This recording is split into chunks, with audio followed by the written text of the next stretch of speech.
All right, what's going on, everybody? It's fight day.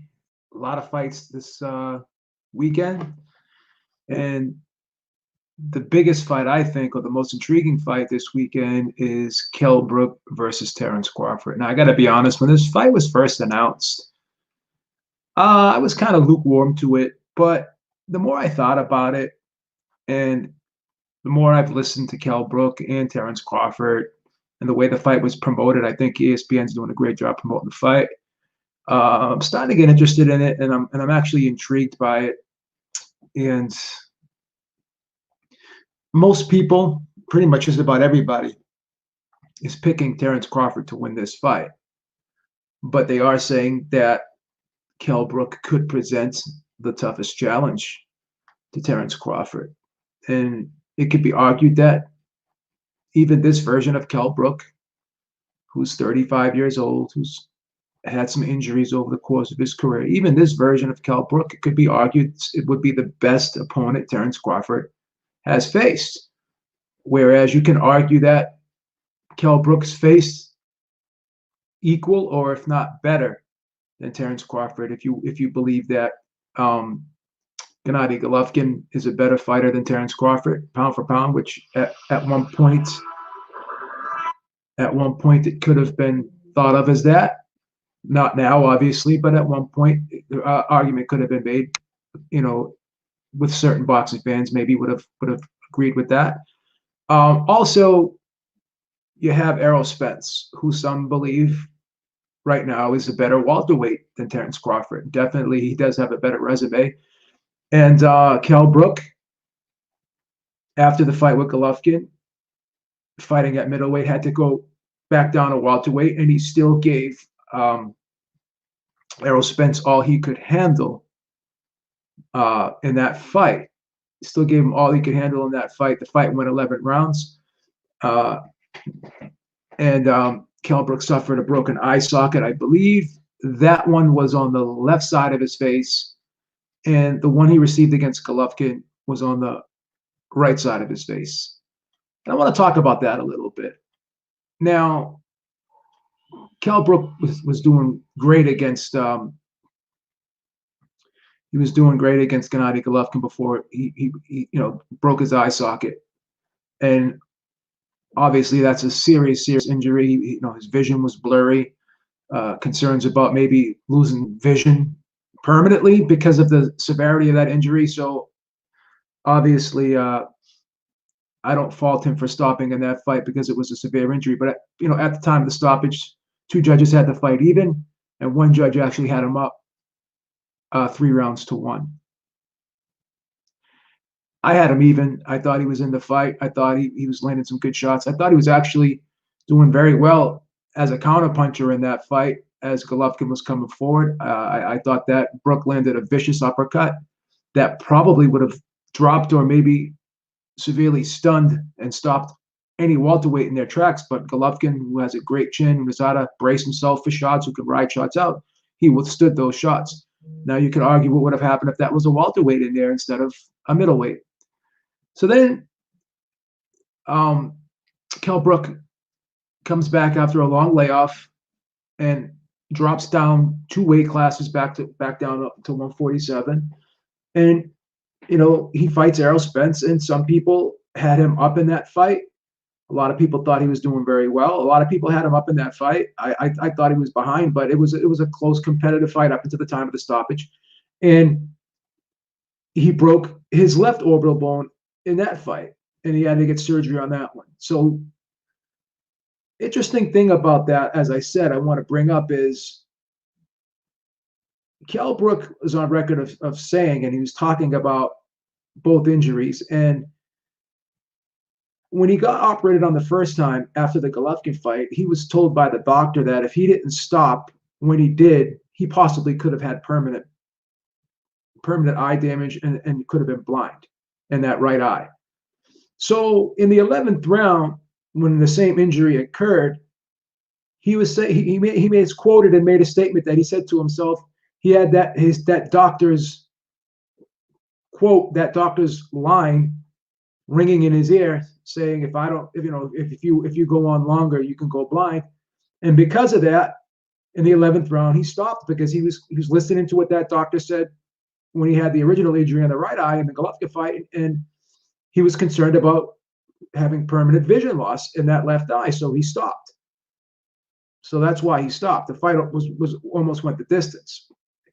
He may have been able to continue if he wanted to, or may not. I'm sure that he's in severe pain, but if you ask me, would I want to go blind in one eye just to say I went the distance with somebody? I would probably say no, and I think most of us would say no, and I would think the majority of fighters would say no. So that's something to think about when people say, "Oh, well it was 11th round.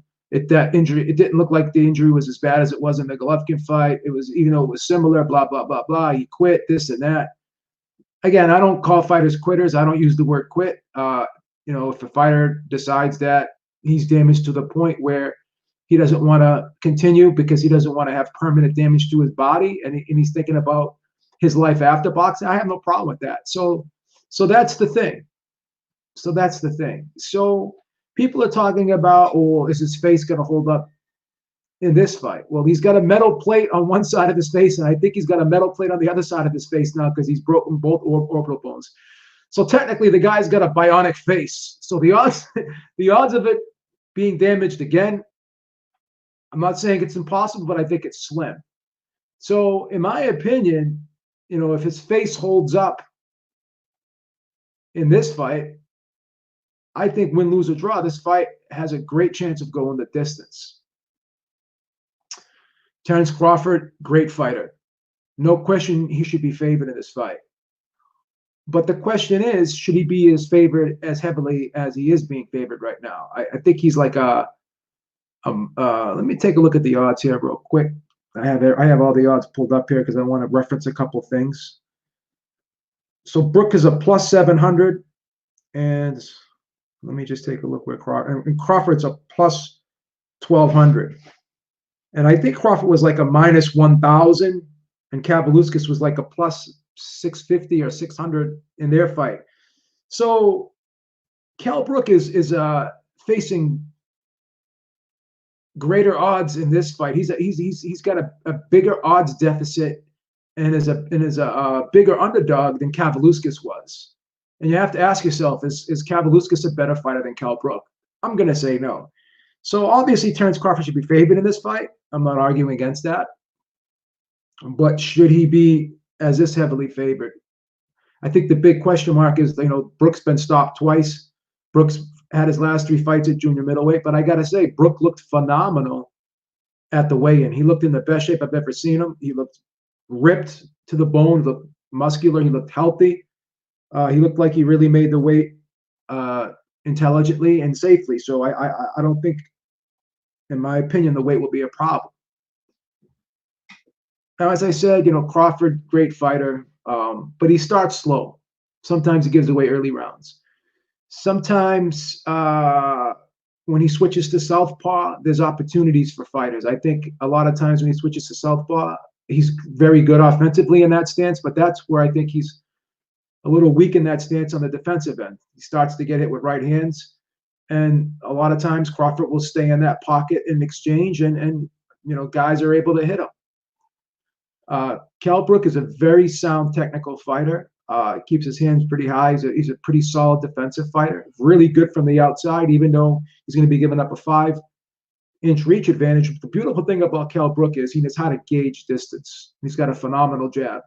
So he has good ring instincts in there, just as Crawford does. So both guys are very intelligent fighters. They're very naturally gifted fighters. But Brook is a very accurate puncher. He's a very pinpoint precise puncher, and he's a very underrated counter puncher as well. And Brook has a knack and a real canny ability at really changing the pace of a fight. He fights at a moderate pace, but every now and then, he bides his time. He fights a little methodical in spots, but then he just knows how to turn it up right at the right time. And he has that surprise element when he attacks his opponents. So Brook is a real explosive guy when he wants to be. He's a really strong, powerful guy when he wants to be. And when you look at the Sean Porter fight, he showed a lot of physical strength, and he showed a lot of intelligence in that fight, a great counter-punching ability. And Brook is talking a lot about size in this fight. So I think what Brook is going to do in this fight, he's going to try to fight on the outside. And when he decides that, Crawford gets close enough to him, because Crawford likes to fight in the mid-range. Crawford can fight on the outside. He can fight on the inside a little bit, and he can fight on the mid-range pretty well. But I think in the mid-range area, that's where Crawford gets hit the most. That's where he tends to stay in that pocket and exchanges. So I think Brook will have opportunities there. I think Brook will, when he decides he wants to slow down, he has a way of slowing down the pace of the fight. He'll hold you. He'll lean on you. He'll maul you. He'll muscle you in spots like he did to Porter and like he's done to other fighters. And I think from a physical standpoint, you can make an argument that maybe Brook is physically stronger than Crawford. Brook is 5'9", and Crawford is 5'8", and obviously there's a big reach advantage for Crawford. But here's the thing: if you look at Brook's his frame, he's got huge legs. You could hear Bradley during the weigh-in, look at the size of his legs. He's a thick, stocky, muscular guy. He can easily be a 154-pounder, and that's probably his best weight. But obviously, this fight at 147 is a great opportunity that presented itself. So he's got to take this fight. Now, like I said, it's hard to not favor Crawford in this fight, because Crawford just has a way of switching gears. He's so versatile. He can box on the move. He could fight off the back foot. He could do everything. He could do everything very well. The one weakness he may have is sometimes he likes to get in firefights. He likes to exchange. And I think when he switches to southpaw, I think that's where the defensive liabilities lie. When he's in that stance, I think he has some defensive liabilities in that stance. And sometimes when he's in the mid-range, he tends to kind of load up and give openings as well, and sometimes get wide with shots. And I think Brook can get his attention, if he hits him flush. So with all that being said, I still think Crawford definitely has the edge in this fight. But here's the thing. I just think this fight's going to be a tougher and more competitive fight than a lot of people are giving credit for. A lot of people are just saying, oh, Brook's going to get stopped. His face isn't going to hold up, blah, blah, blah, blah, blah, blah. But here's the thing. Crawford's going into this fight with a lot of emotion. Kell Brook's going into this fight with a lot of emotion. But Brook kind of seems a little bit more calm. He seems a little bit more relaxed. Whether that means anything, I don't know. But it seems like Crawford's going to go in there looking for the knockout. And a lot of times when you go looking for the knockout, that's when the knockout is the most hardest to find in those situations. And we've seen, Crawford in the Kavaluskas fight try extra hard to be overly aggressive in that fight. And he got knocked down in that fight, I believe, and didn't get ruled, but it still was a knockdown in my opinion. He got hit in that fight. Same thing in Gamboa. He's in there with Gamboa, the smaller guy. He thought he could kind of boss Gamboa, and he got hit with some good shots here. With all that being said, I think Brook is going to make this fight very interesting. The way I see this fight going, I kind of see this fight being a Terence Crawford unanimous decision victory, more along the lines of 8-4, 7-5. But most people are saying that Brook is going to get stopped. I'm 75% sure that this fight goes the distance. I'm 75% sure this fight goes the distance. And I'm about 60% sure. I'm about 65% sure that 65% to 70% sure that Crawford is going to win this fight. So, in my opinion, this is going to be a Crawford unanimous decision victory. But there's a lot of good betting opportunities here for this fight. Talk to people. A lot of people are saying, well, Beeb Crawford is like a plus 240 to win by decision. So he has to win by decision. The fight has to go 12 rounds, and Crawford has to get a decision victory. That's plus 240. Great odds for that. I think he's like a minus. Let me see what he is. If you pick Crawford by knockout, let me take a look at if I can. Yeah, so Crawford by knockout's a minus 240. Actually, Crawford by decision, a technical decision. So even if it's a technical decision, say that it was an accidental butt, the fight gets stopped and he wins on technical decision, you win that way as well too. So the fight doesn't have to go to 12 rounds. It has to just end in a technical decision or decision, and he's a plus 230 there. Whereas Brook to win by KO is a plus 1200. Brook to win by decision is a plus 12. Excuse me, 12. Yeah, 1200. And Brook to win by technical decision or decision is a plus 1200. So how would I bet this fight? Well, like I said, I'm 75% sure this fight goes the distance, but I want to cover my 25% that the fight could end in a knockout. And if the fight does end in a knockout, I think it will be late, sort of like how Errol Spence knocked out Kell Brook in the 11th round. And if you look at Terence Crawford's fights at welterweight, let's take a look at all his recent fights at all his fights at welterweight. Jeff Horn, he stopped Jeff Horn at 233 of the 9th round. So the fight almost went a full 9 rounds there. Jose Benavidez Jr., he stopped him in the 12th. Amir Khan, he stopped him in the 6th, but Amir Khan decided he just didn't want to continue. Who knows how long that fight could have gone. He decided, I'm going to kind of throw that one out there. But the Kavaluskas fight, that went into the 9th. That was a TKO in the 9th round. And there was 44 seconds. That was 44 seconds into the 9th round. Okay, so how does this fight end? Like I said, I'm 75% sure that the fight ends by decision with Kell Brook losing a 12-round unanimous decision. Probably being more competitive, like I said, than what people anticipate. 8-4, 7-5, as I said. But I still have to worry about that 25%.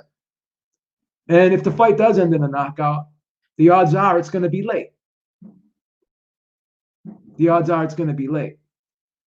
So, given Terence Crawford's history at welterweight, he's got all his fights at welterweight have ended in knockout.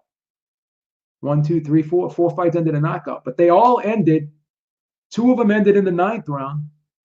One of them was late in the 9th round, where the 9th round was almost finished, and one of them ended at the beginning, pretty much, of the 9th round, and one of his fights ended in the 12th. Amir Khan, that was kind of a mental checkout, I think, by Amir Khan. I'm not going to throw shade on him. He decided that he couldn't win the fight, so he decided, I'm going to live to fight another day. Whatever, that's fine. I'm not here to.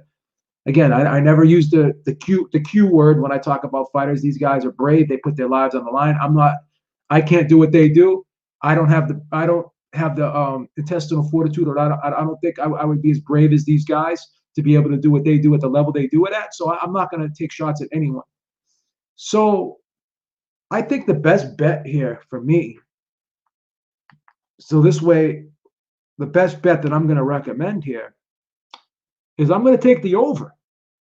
Now, some guys that I know got the over at 8.5. Some people got it at 9.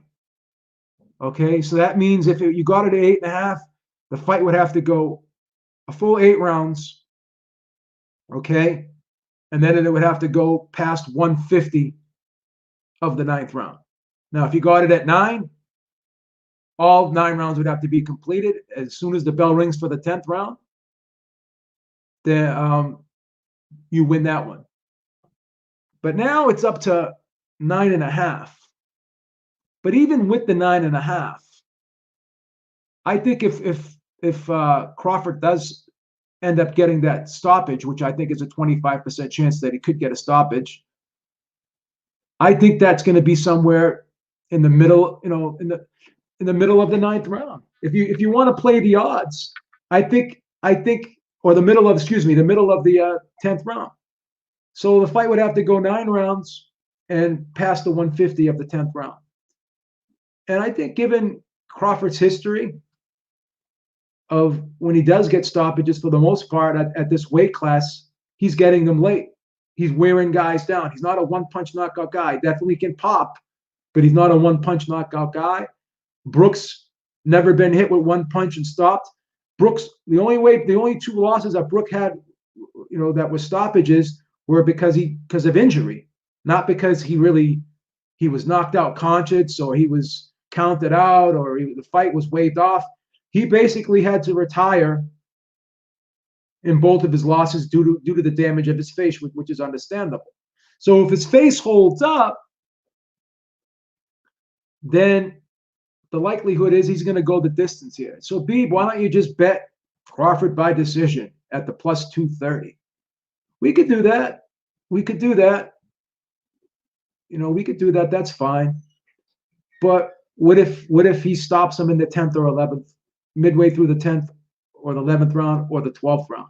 Because Crawford does have a 12th round stoppage against Benavidez on his record, where it looked like that fight was going to go the distance, and he did land the shot, and he got Benavidez out of there. Benavidez got up, and he couldn't continue after the barrage of offensive onslaught that Crawford put on him. The Jeff Horn fight almost went into the 10th round. Okay.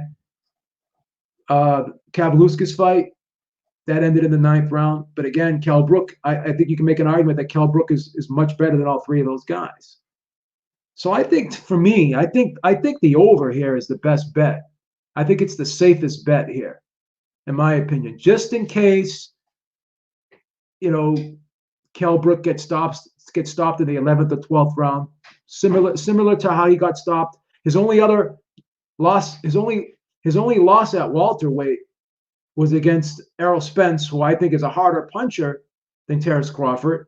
Arguably, you could say he may even be a better welterweight than Terence Crawford. I tend to think he is, but obviously the car accident's going to skew my opinion a little bit. Who knows what's going to happen? But Crawford did show a little bit of vulnerability in his last fight. So I would still kind of give the edge here to, Errol Spence being the better welterweight, he's definitely the stronger welterweight, definitely the bigger welterweight, and definitely the harder puncher. And Kell Brook was able to last 11 rounds almost with Errol Spence, but again, he suffered that injury to his face, and he decided, I don't want to risk going blind in my eye. He remembered what that doctor said to him after the Golovkin injury. So you'd have to ask yourself, could Terence Crawford get Kell Brook out of there sooner than Errol Spence did, who was a much harder puncher and who's a stronger, bigger guy than Terence Crawford? I'm gonna say the odds are that probably he won't. So I think if you take the over here, if you get it, some people already got the over at 8.5 at a plus 105. Some people have got it at 9. At 9, they get it's it's anywhere from a plus 100 to a plus 105. So it's pretty much even money, the over. Okay, it's pretty much even money, the over. If you get it anywhere from in between 8.5 to 9.5, I think the fight has a 75% chance to go the distance, but I still want to cover that 25%. I think 8.5 is definitely a safe bet. 9 is a safe bet. 9.5 is still a safe bet, but it's obviously not as good as 8.5, or it's not as good as 9. So my recommendation here is just to take the over. And even you could take the over at a plus 105 and even money. And if you wanted to, you could lay like 100 on the over. If you want to, you could throw like 20, 25 bucks on Kell Brook just to win at a plus 700, just to hedge your bet a little bit because you're getting such great odds. And, by doing so, you cover both sides of the bet. So you're going to, you win huge if Kell Brook scores the upset, and then you win a little, you win a decent amount if it just goes over. So my recommendation is to take the over here at anywhere in between 8.5, 9, or 9.5 rounds. If it's over 9.5 rounds, depending upon what line you're getting, then I wouldn't take it. But 9.5 rounds is okay. I got some messages this morning from some friends. One of my friends got this. He said the over is a plus 100, and the over was 8.5 rounds where he was betting. So 8.5 rounds is definitely a great play at a plus 100. 9.5 or 9 is a plus 105. So I just think, take the over. And instead of taking Crawford with the decision prop, you're covering yourself just in case Crawford gets at 11th round or 12th round stoppage.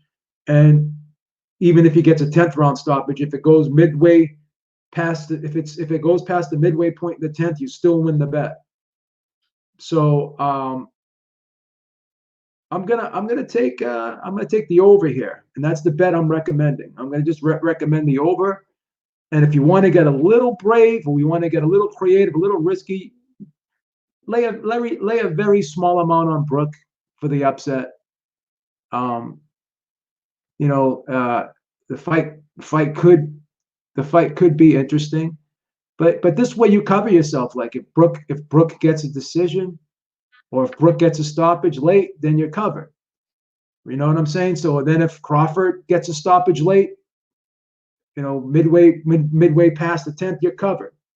So you're covered more. Like if you pick Crawford by decision, then there's a lot more ways for you to lose, just in case Brook gets the upset, just in case the stoppage happens late in the 10th, 11th, or 12th round, then you're done.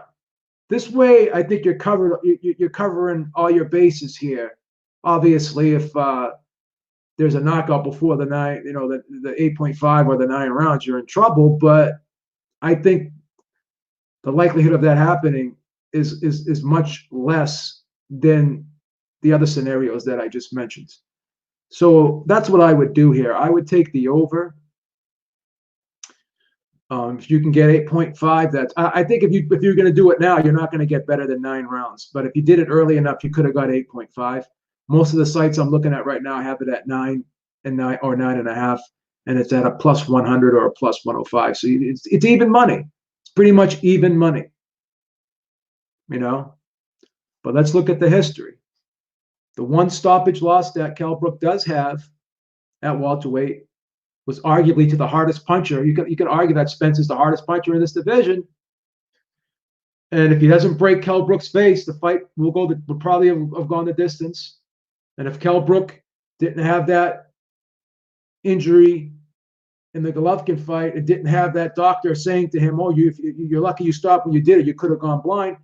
He said that was being played in his head. He had that ringing in his ear. He said the thoughts of if I continue, I could possibly go blind. Do I want to lose vision in my eye just to say I went the distance with this guy? So now again, he got operated on both sides of his face. He's got metal plates, I think, in both sides of his face, if I'm not mistaken. I know he's definitely got it in one side after the Golovkin fight. So now he's got like a bionic face. So the chances of him breaking his orbital bone a third time against the guy who doesn't hit as hard as the other two guys that actually did break his face, the first 2 times, I don't know. So if he doesn't break his face, the odds are he's gonna go the distance. But again, there's a 25% chance he doesn't. And the way to cover that is just take the over. So I think the safest bet here is the over at in between 8.5 and 9.5 rounds. So, it is what it is. Box Duck says, watching Brook Spence again earlier, Dom Ingles should have threw the towel in before the 11th round. Kell was down in all 3 judge scorecards. Yeah, he was down on all 3 judges' scorecards. But if you looked at press row, he wasn't down. If you were looking at that fight objectively, I thought that Spence was up, but I had it. I had it close. If you're Brook and you're Ingle and you're watching that fight, you're saying to yourself, we're in this fight. We're in this fight. We can win this fight. You're saying to yourself, we're in this fight. you know, the judges' scorecards maybe wasn't an accurate reflection of how that fight really went. I mean, it's up to you know, you or any other boxing fan how they want to interpret that. But to be honest with you, you know, I don't think that Engel probably thought that they were down at the time. That's why he didn't pull the plug on it. But I could be wrong. It's just my opinion. You know, I'm not always right. I'm not always right about these things. But yeah, the bet I'm recommending is taking the over. The over is anywhere from a plus 100 to a plus 105. If you can get the over at a 8.5, that's great. If you get it at a 9, that's okay. Even if you get it at 9.5, I still think you're pretty safe. But I think if you bet it now, you're more than likely going to get it at 9.5. Yesterday, if you bet it, you could have got it at 9 or maybe 8.5. But depending upon the site that you have, if you look on Bovado, Bovado gives you some other options on how you can bet the fight. Like, for instance, they have different ways. Like, so if you wanted to say, if you wanted to bet the fight at over 8.5, you could get 8.5 on Bovado and it would be a minus 135. Whereas if you took it at 9.5, it would actually be a plus 105. So if you decided that you wanted to go at a minus 135, you know, it's 135 to make 100. You get your 135 back, and then you get 100 on top of that. It's not a horrible bet, you know. It's not a horrible bet. So they have different betting options here. You can go over 7.5. You get a minus 175. Over 1.5 is minus 5,000. So you'd have to put 5,000 up to get it. So there's all, Bovado has all these interesting over/under propositions here. So I don't know. So I think that Kell Brook definitely is going to put up a better fight than the odds suggest, and I think this fight is going to more than likely go to decision. So that's how I see this fight going. I'm going to be doing a live fight cast for this fight. I'm going to be doing that tonight, so make sure you guys tune into that. I love doing these live fight casts. I'm actually getting excited for this fight. I think it's intriguing, and truth be told, I'm actually going to be pulling for Kell Brook. I have to favor Terence Crawford in this fight if I'm being objective. I think he's has a greater chance of winning this fight based upon just where he is in his career right now. But I would love to see an upset. I like Kell Brook. I think Kell Brook was one of the good guys in the sport of boxing. I think he's a hard worker. I think he's a good person. I think he has a lot of honor. I love the way he fights. I like his personality. It's hard to not like Kell Brook. I just think he's an all-around good guy in the sport of boxing, and I'll be pulling for him. I'll be pulling for him. But if I'm going to be objective here, I definitely have to favor Crawford, and I'm going to say he's going to win the fight. I just think that, again, it's a better fight than what's being represented here with the odds makers and a lot of the boxing fans. So how do you guys see this fight ending up? Do you think Brook goes the distance? Do you think Crawford wins big here, or do you think it's a tough fight? Think it's a blowout? Is Brook live here? I know some people are even saying Brook can win this fight. Talk to two people who are actually picking Brook to win this fight by upset. Maybe I don't see it, but maybe they see something that I don't. You know, it is what it is. Does this chin hold up if Kell catches him?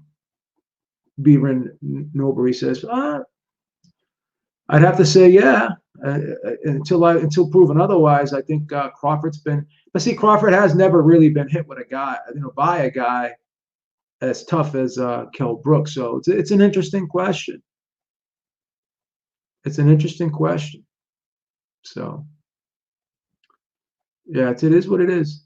All right, guys. So make sure you check out tonight. I'm going to be going live for Kell Brook versus Terence Crawford. We'll be doing a live cast there. Like I said, I think Crawford's going to win this fight, but I will be pulling for Brook. Tiny Tim says, I worry if Brook gets caught in them eyes. Yeah, but again, like I said, he's got 2 metal plates in his face now. He's got a bionic face.